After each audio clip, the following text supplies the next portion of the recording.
ನಮಸ್ತೆ ವೀಕ್ಷಕರೇ, ನ್ಯೂಸ್ 18 ಡಿಜಿಟಲ್ಗೆ ಸ್ವಾಗತ. ನಾನು ನಿಮ್ಮ ಮುನಿರಾಜು. ರೌಡಿ ಶೀಟರ್ ಬಿಕ್ಲಾ ಶಿವಪ್ರಕಾಶ್ ಕೊಲೆ ಪ್ರಕರಣದಲ್ಲಿ ಮೇಜರ್ ಬ್ರೇಕ್ ಥ್ರೂ ಅನ್ನು ಸಿಐಡಿ ಅಧಿಕಾರಿಗಳು ಮಾಡಿದ್ದಾರೆ.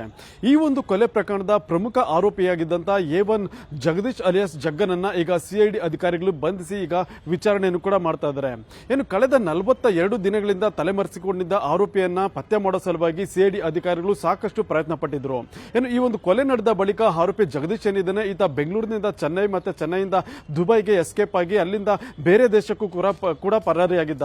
ಈ ಒಂದು ಆರೋಪಿಯನ್ನ ಪತ್ತೆ ಮಾಡೋ ಸಲುವಾಗಿ ಏನು ಸಿಐಡಿ ಅಧಿಕಾರಿಗಳು ಇಂಟರ್ಪೋಲ್ ಮುಖಾಂತರವಾಗಿ ಒಂದು ಬ್ಲೂ ಕಾರ್ನರ್ ನೋಟಿಸ್ ಅನ್ನು ಕೂಡ ಹೊರಡಿಸಿದ್ರು.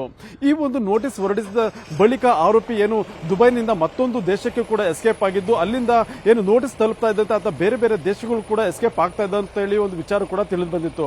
ಆದ್ರೆ ಪದೇ ಪದೇ ಏನು ಬ್ಲೂ ಕಾರ್ನರ್ ನೋಟಿಸ್ ಆತ ಇರುವಂತಹ ದೇಶಕ್ಕೆ ಏನು ಸರ್ವ್ ಆಗ್ತಾ ಇತ್ತು, ಈ ಒಂದು ನೋಟಿಸ್ ಪದೇ ಪದೇ ಹಿಂಬಾಲಿಸ್ತಾ ಇದ್ರಿಂದ ಆರೋಪಿ ಏನಿದ್ದಾನೆ ಆತ ನಿನ್ನೆ ರಾತ್ರಿ ವಾಪಸ್ ಈಗ ಭಾರತಕ್ಕೆ ಬಂದಿದ್ದಾನೆ. ಇದೀಗ ಏನು ಇವತ್ತು ಬೆಳಗಿನ ಜಾವ ಸಿಐಡಿ ಅಧಿಕಾರಿಗಳು ದೆಹಲಿ ಏರ್ಪೋರ್ಟ್ಗೆ ತೆರಳಿ ಆತ ಭಾರತಕ್ಕೆ ಬರ್ತಾ ಇದ್ದಂತೆ ತಮ್ಮ ವಶಕ್ಕೆ ಪಡೆದು ಅಲ್ಲಿ ಅರೆಸ್ಟ್ ಮಾಡುವಂತ ಕೆಲಸವನ್ನು ಕೂಡ ಮಾಡಿದ್ದಾರೆ. ಏನು ಈಗಾಗಲೇ ಈ ಒಂದು ಏನು ಬಿಕ್ಲಾ ಶಿವ ಏನಿದ್ದಾನೆ ಈತ ಜುಲೈ 15ನೇ ತಾರೀಕು ಈ ಒಂದು ಕೊಲೆ ಆಗುತ್ತೆ. ಏನು ಹಲಸೂರು ಕೆರೆ ಬಳಿ ಇರುವಂತಹ ಒಂದು ಆತನ ಮನೆ ಬಳಿಯೇ ಬರ್ಬರವಾಗಿ ಕೊಲೆ ಮಾಡಲಾಗಿತ್ತು. ಈ ಒಂದು ಕೊಲೆಯಲ್ಲಿ ಏನು ಬಿಕ್ಲಾ ಶಿವ A1 ಆರೋಪಿಯಾಗಿದ್ದು ಅಂದಿನಿಂದ ಈತ ತಲೆಮರೆಸಿಕೊಂಡು ಏನು ವಿದೇಶಕ್ಕೆ ಹೋಗಿ ಅಲ್ಲಿ ತಲೆಮರೆಸಿಕೊಂಡ ಕೆಲಸವನ್ನು ಕೂಡ ಮಾಡಿರ್ತಾನೆ. ಮತ್ತೆ ಈ ಒಂದು ಪ್ರಕರಣದಲ್ಲಿ ಭಾರತೀಯ ನಗರ ಪೊಲೀಸರು ಸುಮಾರು 15 ಮಂದಿ ಆರೋಪಿಗಳನ್ನ ಬಂಧಿಸಿ ಒಂದು ಹೆಚ್ಚಿನ ವಿಚಾರಣೆಯನ್ನು ಕೂಡ ಮಾಡಿದ್ರು. ಮತ್ತೆ ಈ ಒಂದು ಕೊಲೆಗೆ ಕುಮ್ಮಕ್ಕು ಕೊಟ್ಟಂತ ಒಂದು ಆರೋಪ ಏನಿದೆ ಅದು ಜಗದೀಶನ ಮೇಲೆ ಕೂಡ ಬಂದಿತ್ತು. ಆದ್ರಿಂದ ಆತನನ್ನ ಪತ್ತೆ ಮಾಡಿ ಹೇಗಾದ್ರೂ ಬಂಧಿಸಬೇಕು ಅಂತ ಹೇಳಿ ಸಾಕಷ್ಟು ಪ್ರಯತ್ನವನ್ನ ಮೊದಲು ಭಾರತೀಯ ನಗರ ಪೊಲೀಸರು ಮಾಡ್ತಾರೆ. ಆನಂತರ ಈ ಒಂದು ಪ್ರಕರಣ ಭಾರತೀಯ ನಗರ ಠಾಣೆಯಿಂದ ಸಿಐಡಿಗೆ ಕೂಡ ವರ್ಗಾವಣೆ ಆಗಿತ್ತು. ಬಳಿಕ ಸಿಐಡಿ ಅಧಿಕಾರಿಗಳು ಕೂಡ ಈತನನ್ನ ಪತ್ತೆ ಮಾಡಬೇಕು ಮತ್ತೆ ಅರೆಸ್ಟ್ ಮಾಡೋ ಪ್ರಕ್ರಿಯೆಗೆ ಚಾಲನೆಯನ್ನು ಕೂಡ ಕೊಟ್ಟು ಅದಕ್ಕೆ ಬೇಕಾದಂತ ಒಂದು ಕಾನೂನು ಪ್ರಕ್ರಿಯೆಗಳು ಕೂಡ ಆರಂಭ ಮಾಡಿದ್ರು.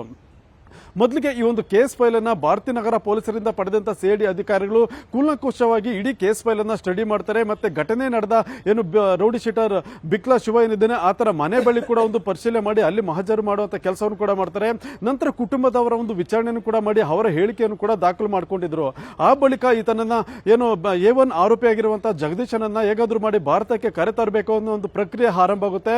ಈ ಒಂದು ಕೇಸ್ ಫೈಲ್ ನ ಆಧಾರದ ಮೇಲೆ ಒಂದು ಸಿಐಡಿ ಅಧಿಕಾರಿಗಳು ಸಿಬಿಐ ಮುಖಾಂತರವಾಗಿ ಒಂದು ಬ್ಲೂ ಕಾರ್ನರ್ ನೋಟಿಸ್ ಅನ್ನ ಹೊರಡಿಸೋದಕ್ಕೆ ಒಂದು ಇಂಟರ್ಪೋಲ್ಗೆ ಒಂದು ಮನವಿಯನ್ನು ಕೂಡ ಮಾಡಿಕೊಂಡಿದ್ರು. ಬಳಿಕ ಈತ ದುಬೈನಲ್ಲಿರುವಂತಹ ವಿಚಾರ ತಿಳಿದು ಮೊದಲು ಅಲ್ಲಿಗೆ ನೋಟಿಸ್ ಸರ್ವ್ ಆಗುತ್ತೆ. ನಂತರ ಆತ ನೋಟಿಸ್ ಸರ್ವ್ ಆದ ಬಳಿಕ ಅಲ್ಲಿಂದ ಏನು ಥೈಲ್ಯಾಂಡ್ ಕಡೆಗೆ ಒಂದು ಪ್ರಯಾಣವನ್ನ ಬೆಳೆಸಿರ್ತಾನೆ. ಆ ಬಳಿಕ ಅಲ್ಲಿ ಕೂಡ ನೋಟಿಸ್ ಸರ್ವ್ ಆದ ಕೂಡಲೇ ಆತ ಮತ್ತೊಂದು ದೇಶಕ್ಕೆ ಹೋಗ್ತಿರುವಂತಹ ಮಾಹಿತಿ ಕೂಡ ಲಭ್ಯವಾಗಿತ್ತು. ಆದ್ರೆ ಪದೇ ಪದೇ ಈ ರೀತಿ ಏನು ದೇಶದಿಂದ ಮತ್ತೊಂದು ದೇಶಕ್ಕೆ ಒಂದು ಹೋಗ್ತಾ ಇದ್ರೆ ಇಂಟರ್ಪೋಲ್ ಮುಖಾಂತರವಾಗಿ ತನಗೆ ನೋಟಿಸ್ ಕೂಡ ಹಿಂಬಾಲಿಸಿಕೊಂಡು ಬರ್ತಾ ಇರುತ್ತೆ ಅನ್ನೊಂದು ವಿಚಾರವನ್ನ ಇತ್ತೀಚೆಗೆ ಮನವರಿಕೆ ಮಾಡಿಕೊಂಡಿದ್ದಂತಹ ಆರೋಪಿ ಏನಿದ್ದಾನೆ ಈತ ನಂತರ ಎಲ್ಲೂ ಹೋಗೋದು ಬೇಡ, ನಂತರ ವಾಪಸ್ ಭಾರತಕ್ಕೆ ಹೋಗ್ಬಿಡೋಣ ಅಂತೇಳಿ ನಿನ್ನೆ ರಾತ್ರಿ ವಿಮಾನ ಹತ್ತಿ ದೆಹಲಿ ಏರ್ಪೋರ್ಟ್ಗೆ ಬರೋದಕ್ಕೆ ಕೂಡ ಮುಂದಾಗಿರ್ತಾನೆ. ಈ ಒಂದು ಆತ ವಾಪಸ್ ಬರ್ತಿರೋ ಬಗ್ಗೆ ಒಂದು ಖಚಿತ ಮಾಹಿತಿಯನ್ನ ಸಿಐಡಿ ಅಧಿಕಾರಿಗಳಿಗೆ ಸಿಗುತ್ತೆ. ನಂತರ ನೇರವಾಗಿ ನಿನ್ನೆ ರಾತ್ರಿ ದೆಹಲಿ ಏರ್ಪೋರ್ಟ್ಗೆ ಸಿಐಡಿ ಅಧಿಕಾರಿಗಳ ಒಂದು ತಂಡ ದೌಡಾಯಿಸಿ ಅಲ್ಲಿ ಈಗ ಆತನನ್ನ ವಶಕ್ಕೆ ಪಡೆದು ನಂತರ ಬೆಂಗಳೂರಿಗೆ ಕರ್ಕೊಂಡು ಬಂದಿದ್ದಾರೆ. ಸದ್ಯ ಇವತ್ತು ಆತನನ್ನ ಸಿಐಡಿ ಅಧಿಕಾರಿಗಳು ಹೆಚ್ಚಿನ ವಿಚಾರಣೆ ಮಾಡ್ತಾರೆ. ಆ ಬಳಿಕ ವೈದ್ಯಕೀಯ ಪರೀಕ್ಷೆಗೆ ಒಳಪಡಿಸಿ ನಂತರ ಆತನನ್ನ ಒಂದು ಕೋರ್ಟ್ಗೆ ಹಾಜರುಪಡಿಸಿ ಮತ್ತೆ ಹೆಚ್ಚಿನ ವಿಚಾರಣೆ ಸಲುವಾಗಿ ತಮ್ಮ ಕಸ್ಟಡಿಗೆ ಪಡೆಯೋದಕ್ಕೆ ಕೂಡ ಈಗ ಮುಂದಾಗ್ತಾ ಇದ್ದಾರೆ. ಸದ್ಯ ಈಗಾಗಲೇ ಈ ಒಂದು ಕೊಲೆ ಪ್ರಕರಣದಲ್ಲಿ 15 ಮಂದಿ ಆರೋಪಿಗಳ ಬಂಧನ ಆಗಿದೆ. ಅದರಲ್ಲಿ ಪ್ರಮುಖ ಆರೋಪಿ ಕಿರಣ್ ಏನಿದ್ದಾನೆ ಆತ ಈ ಒಂದು ಸಂಚಿನಲ್ಲಿ ಪ್ರಮುಖ ಆರೋಪಿ ಕೂಡ ಆಗಿರ್ತಾನೆ. ನಂತರ ಆತನ ಜೊತೆ ಏನು ಇನ್ವಾಲ್ವ್ಮೆಂಟ್ ಆಗಿದ್ದಂತ ಬೇರೆ ಬೇರೆ ಆರೋಪಿಗಳು ಹಾಗೂ ಮತ್ತೊಂದು ಸುಪಾರಿ ಗ್ಯಾಂಗ್ ಏನಿದೆ ಮಾಲೂರಿನಿಂದ ಬಂದಿದ್ದಂತ ಒಂದು ಗ್ಯಾಂಗ್ ಏನಿದೆ ಆ ಒಂದು ಗ್ಯಾಂಗ್ ಅನ್ನು ಕೂಡ ಈಗಾಗಲೇ ಪೊಲೀಸರು ಬಂಧಿಸಿ ಒಂದು ವಿಚಾರಣೆ ಕೂಡ ಮಾಡಿದ್ದಾರೆ. ಈಗ ಪ್ರಮುಖ ಆರೋಪಿ ಜಗದೀಶ್ ಕೂಡ ಸಿಕ್ಕಿರೋದ್ರಿಂದ ಮತ್ತೆ ಸಿಐಡಿ ಅಧಿಕಾರಿಗಳು ಜೈಲಿನಲ್ಲಿರುವ ಉಳಿದ ಕೆಲವು ಪ್ರಮುಖ ಆರೋಪಿಗಳನ್ನ ಪುನಃ ಕಸ್ಟಡಿಗೆ ಪಡೆದು ಅವರನ್ನು ಕೂಡ ವಿಚಾರಣೆಗೆ ಒಳಪಡಿಸೋದಕ್ಕೆ ಮುಂದಾಗ್ತಾರೆ.